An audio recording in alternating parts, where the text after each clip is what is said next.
So Marvel have finally released Captain America Civil War, aka Avengers 2.5, and it's officially slaying it at the box office. I have to say, I really enjoyed the movie, but one of the issues I had with it was that it didn't really sell Captain America's side of the conflict that well. The team are asked to sign the Sokovia Accords, and Cap takes real issue with this, which, as a former soldier, doesn't really make sense. Surely he's used to taking orders? I thought there was more in the way of motivation for Tony Stark. From my perspective, Iron Man's stance is fairly reasonable. He just kind of wants some accountability for their actions. Although, I think the point has to be made that if the UN is the controller of the Avengers, then nothing's going to get done for a long, long time. And this is where Captain America's point of view comes into it. I get that, but I didn't think Cap's motivations really made sense until Bucky came into the picture. Cap wants to stick up for his friend. They go on the run together before eventually being brought in by the police, and that's when things really start to kick off. Zemo gets involved, and then Bucky gets activated. Bucky goes crazy, and then it comes to pick a side, and that's when they rally everybody else behind them. This is where they bring in their extra characters if it's a Capcom game. So the sequence at the airport was probably one of the best superhero action sequences that we will ever see. And moving forward, I'm kind of left wondering how that's going to be topped now. The middle fight I thought was fantastic. The use of powers is very creative and interesting. It's not just two people with superpowers flying each other and punching each other. For me, it did highlight the fact that Marvel does have an issue with its villains, because it was so much more interesting to watch these two groups of superheroes fighting each other than it ever was to see the Avengers fight a horde of Chitauri or a bunch of generic Ultron robots. This is the real draw of this film, I think. Seeing the two sides face off and watch Cap and Iron Man beat the shit out of each other. And who doesn't want to see that? Who was your favourite character in the movie? If I had to pick one, it'd probably be Falcon. I think he's the best character, but the best part, I think, is definitely Spider-Man. Everything about him is amazing. Amazing Spider-Man. Yeah, Spidey was good, and I thought Tom Holland was so effective in that limited screen time that he had. He was a little shoehorned in, but so was Black Panther. And although Chadwick Boseman gave an incredibly charismatic performance, I don't think the movie really gained that much from his presence. He got a lot more screen time than Spidey, and it was almost as though Marvel knew that they had to bolster his role in order to boost his upcoming solo movie. Yeah, if you strip that part away, the film doesn't really lose a lot. I like Black Panther in the movie. His action was pretty solid as well. Did you feel there were any characters that were underused or misrepresented? I didn't so much like the stuff between Vision and Wanda. Did you like Vision and his civvies? I thought that was really stupid as well. It's just an excuse to put Paul Bettany in a chair for less time, you know. Did you find it kind of like seeing the Grinch in Lederhosen?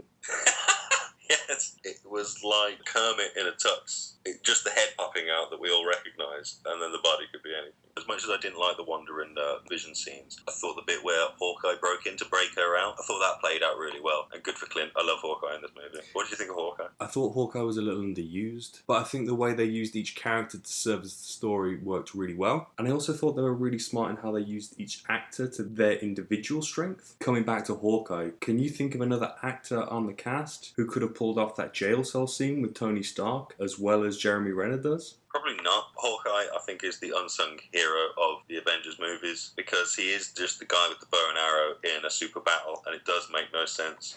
We're fighting an army of robots, and I have a bow and arrow. None of this makes sense.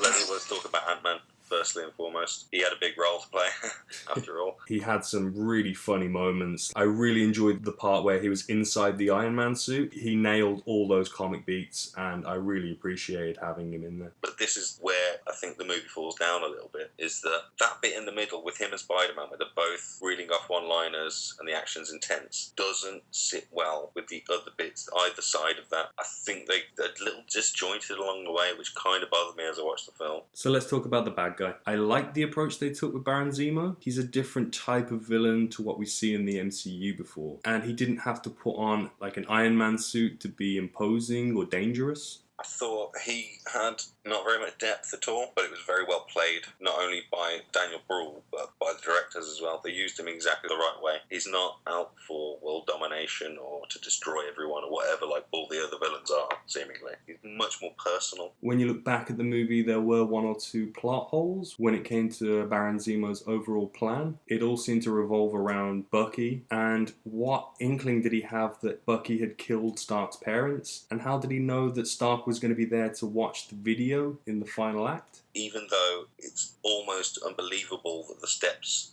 that he planned would lead to where the film leads to, it's not about his plot as a villain, it's about the difference of opinions between Stark and Captain America. What did you think of the end? After the airport scene, you kind of led to believe that Cap and Bucky are going to fight these super soldiers, and you've got a villain who, given what's happened in the MCU in the past, you're expecting him to put on a mask and get involved in the conflict somehow. Neither of those things happen, and what it boils down to is a very personal conflict between Stark, Bucky, and Cap, and the fight that results from that situation is satisfyingly brutal. Whilst the fight is very well choreographed, very well filmed, what I have a problem with is that Iron Man on any day of the week is going to destroy both of these guys. I think they touch on bits that he's not as powered up as he could be or whatever. Iron Man punches Steve in the face about 3 times unopposed, and Steve doesn't even go down. Like, this guy's head is caved in. I don't care, man. It was kind of reminiscent of when Captain America fights Ultron. Yeah, I always hated that part of that film. It's ridiculous to me. And presumably these robot blasts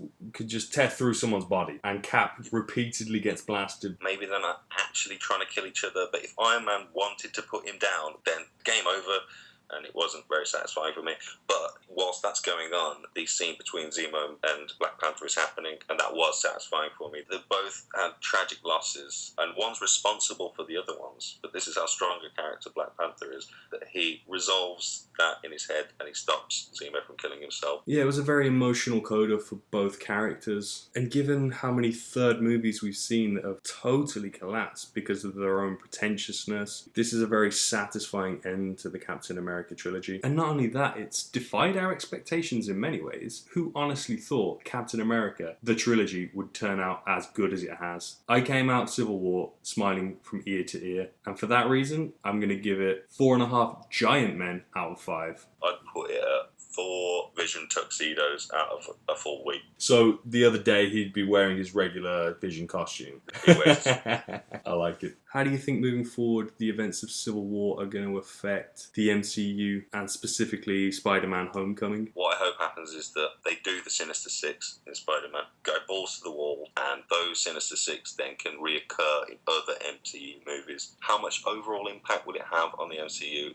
Not very much. Given how gritty and grounded their 2 Captain America movies have been, do you think the Russo brothers are suited to the Infinity War movies? With the introduction of the cosmic side of the MCU? They've got a lot to live up to for Infinity War. That's a much bigger job than Civil War is. But the characters that are going to come into this are already being set up by different directors. They can draw from a tool set that they don't have to necessarily create themselves. The Russo brothers, I think the movie they did before Winter Soldier was Marley and Me. So if they can move from doing that to going to Winter Soldier, then I believe they can go from Civil War to doing Infinity War. So I think they're going to do the homework, and they're going to do it well. They get comics. They know how Marvel films should look. Do you think by combining each of their faces, you get Robbie Rotten, the villain from Lazy Town? Without question, they also wear the same clothes on a weekend. So I've heard. And chase the girls with pink hair. What do you think is going to happen at the end of Infinity War? It feels like a lot of contracts will be expiring by the time Infinity Wars rolls around, and a lot of actors will be getting too old to portray certain roles. So they're in a situation where they either have to kill off original cast members, or perhaps they go down the route of using the Infinity Gauntlet to change the appearance of certain characters so that other actors can take over the roles. Well, that's a known theory. In the end, there's going to be an Infinity Gauntlet moment, all the gems combined in some kind of way to reinvent reality with new actors in all the roles. I think I'd quite like to see Andy Serkis come in and just mocap every single role. So what did you think about Captain America Civil War? And what do you think the future holds for the MCU? Please let us know your thoughts in the comment section below. And subscribe for all our upcoming videos. Thanks for watching.